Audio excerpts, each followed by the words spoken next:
Sejam bem-vindos à Revista Fora, eu sou Carlito Neto, historiador e cientista político, e hoje eu estou aqui para fazer análise com vocês sobre o resultado das eleições para o Parlamento Europeu, que teve início na semana passada e acabou no último domingo, trazendo ali uma preocupação para a discussão política no cenário democrático da Europa. Por quê, Carlito? Porque vários países, inclusive países relevantes à discussão democrática, se teve ali uma ascensão da extrema-direita, ou em número de cadeiras representativas no Parlamento Europeu, ou realmente vencendo as eleições em alguns países. A gente viu um impacto muito forte, por exemplo, nesse último processo eleitoral para o Parlamento Europeu, em países como França, Itália, Espanha, Áustria, Alemanha, a Holanda e até mesmo a Hungria, que apesar de ter tido ali uma redução da distância entre os indivíduos ligados à extrema-direita e à suposta direita moderada, ainda assim mantém a força dentro da discussão política no Parlamento Europeu. Para que você entenda um pouco do que acontece no Parlamento Europeu, são 720 parlamentares aproximadamente, né, que tem ali eleições em 27 países. O país que mais tem eleitos para o Parlamento Europeu é a Alemanha. Atualmente quem preside o Parlamento Europeu é uma alemã ligada a um partido de centro-direita chamada Ursula von der Leyen, e muita gente está cogitando a possibilidade aí de ela conseguir ser reeleita neste momento, porque se precisaria ali de poucos votos para que ela voltasse a ocupar a cadeira no próximo mandato, no próximo ciclo eleitoral. Só que muita gente também entende que pode não acontecer. Por quê?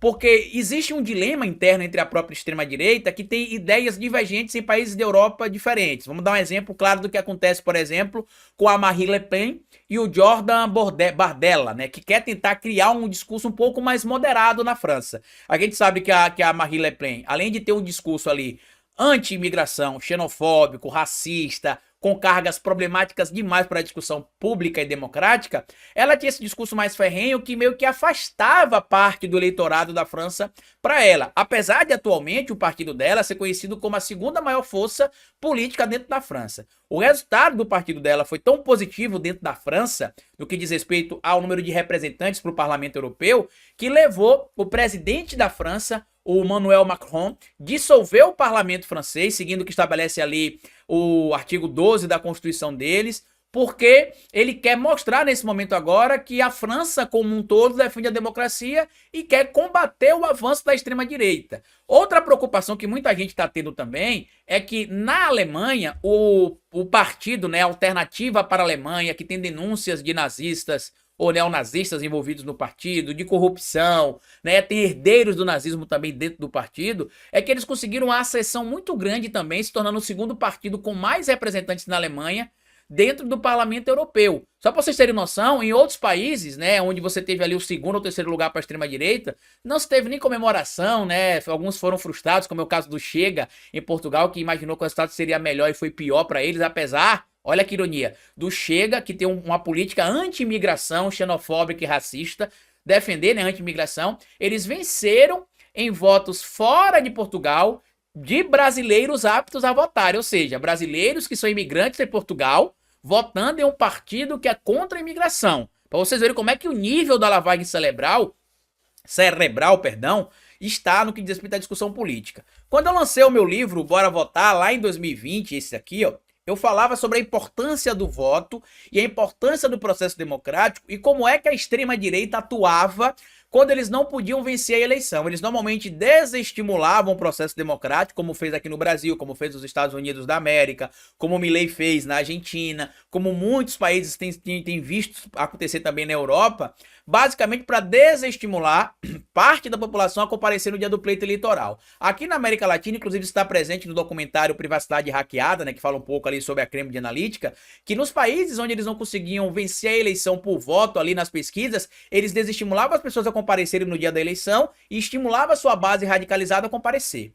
E aí o que acontecia? Esses países, mesmo às vezes ao indivíduo ligado à esquerda liderar a pesquisa, quando saiu o resultado da eleição, ele perdia por causa desse processo de desestímulo, de ataque à democracia, de ataque ao sistema eleitoral. Mostrando para vocês que isso é um método, né? Não é algo tirado do nada, da noite para o dia.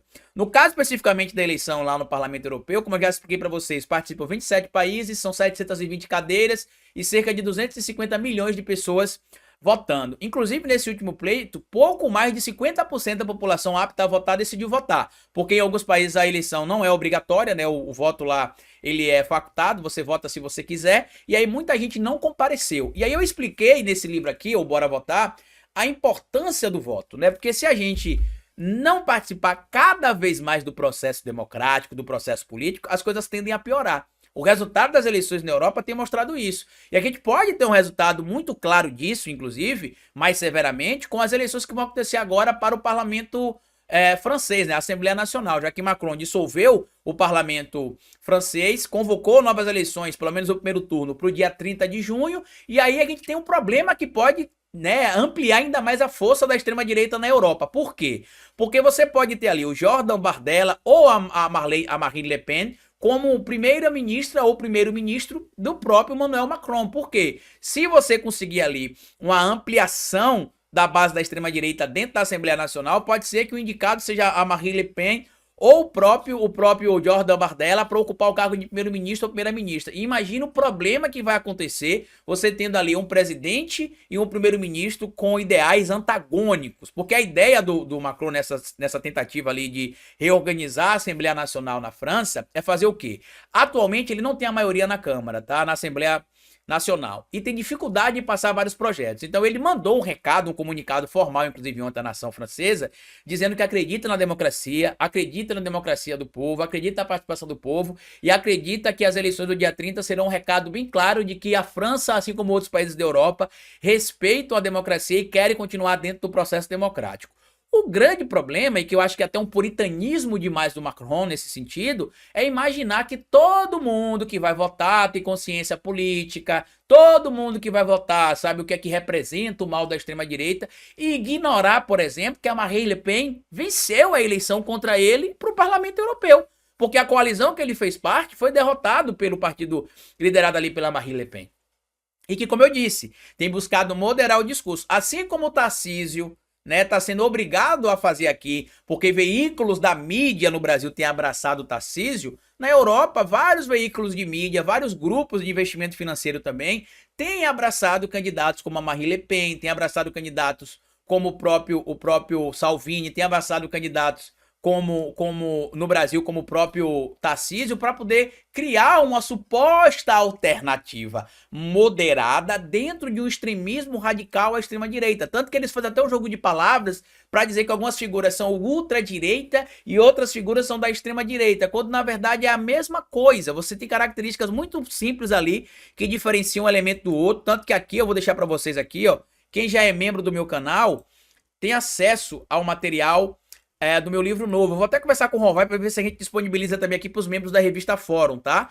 Que é o meu livro novo, o Descomplicando a Política. E no Descomplicando a Política a gente explica aqui, né, o que é ultradireita, o que é extrema-direita, tá? O que é tudo isso, para que vocês entendam. Em breve esse livro vai estar nas bancas também. Vou ver se a gente consegue botar aqui também para os membros da revista Fórum. Vou conversar com o Rovai para a gente explicar para vocês o que é extrema-direita, o que é ultradireita, o que é bolsonarismo. O bolsonarismo já é estudado nas universidades hoje como um movimento atrelado à extrema-direita. E esse papel de que não, o ultradireitista ele só é contra a participação do Estado, ele é um liberal fervoroso, ele é defensor do conservadorismo e é só isso que ele quer. Não, ele defende também ideologias pregadas pelo fascismo, pelo neofascismo, pelo nazismo, pelo neonazismo.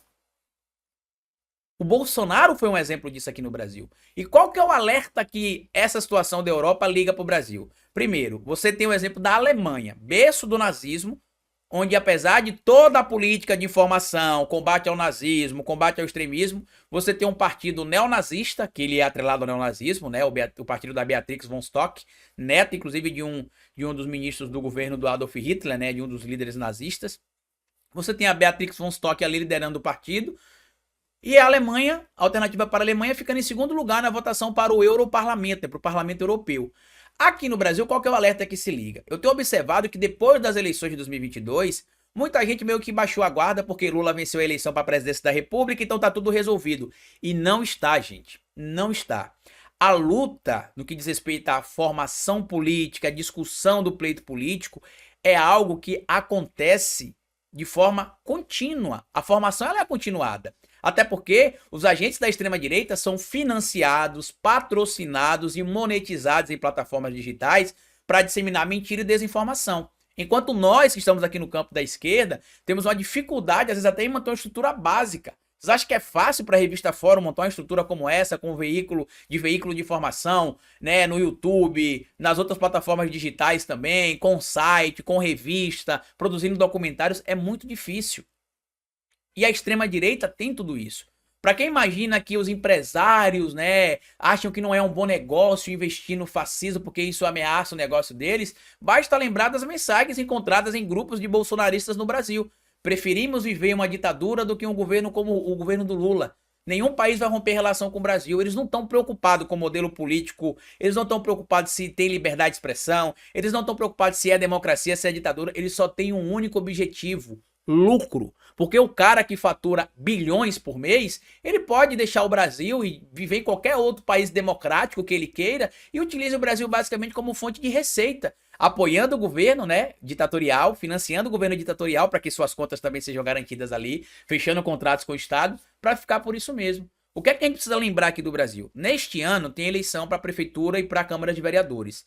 A gente precisa ter um resultado muito positivo em várias cidades do Brasil, para que você não tenha a ascensão da extrema-direita. Porque quando eu falei lá no meu livro, o Falando de Política Sem Politiquês, que eu não acredito que o enfraquecimento da extrema-direita acontecerá entre 2024 e 2026, muita gente me criticou.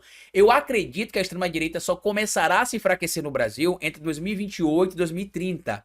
A eleição de 2026 vai ser um bom termômetro, mas ainda teremos muitos parlamentares e muita gente ligada à extrema-direita sendo eleitos. Só em 2028, nas eleições municipais, e 30, que a gente vai ter um verdadeiro termômetro ali do que vai acontecer ou não. Eu acredito que o prazo em que a extrema-direita voltará a ser irrelevante, no Brasil pelo menos, é 2030. Porque hoje ela não só é relevante, como ela consegue pautar o Congresso. Ela consegue abrir CPI, ela consegue gerar discussões importantes, ela consegue travar a votação, a extrema-direita consegue fazer tudo isso dentro do parlamento brasileiro.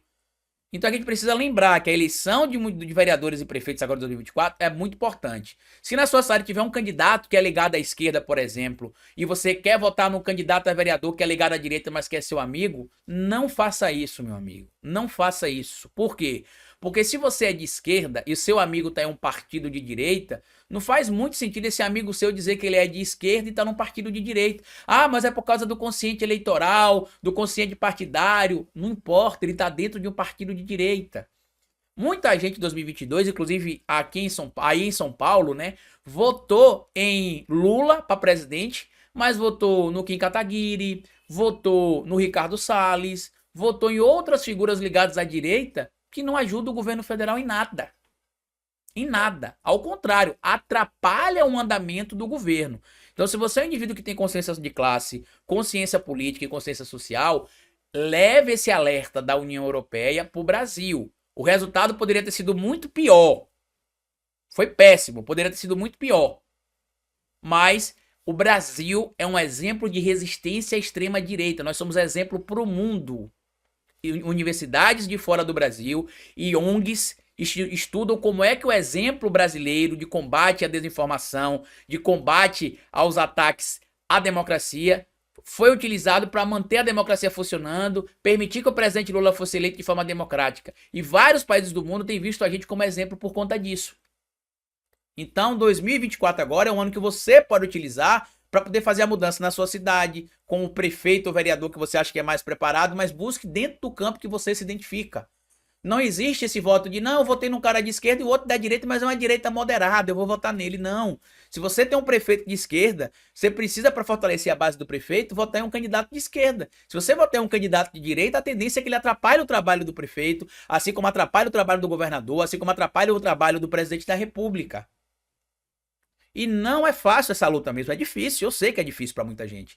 Mas a gente tá aqui para poder trazer para vocês informação todo dia e mostrar para vocês que apesar de a luta ser difícil, nem eu, nem vocês iremos, né, nenhum de nós, né, iremos parar com essa luta, tá bom? Grande abraço e até a nossa próxima análise aqui no canal da Revista Fórum. Até mais.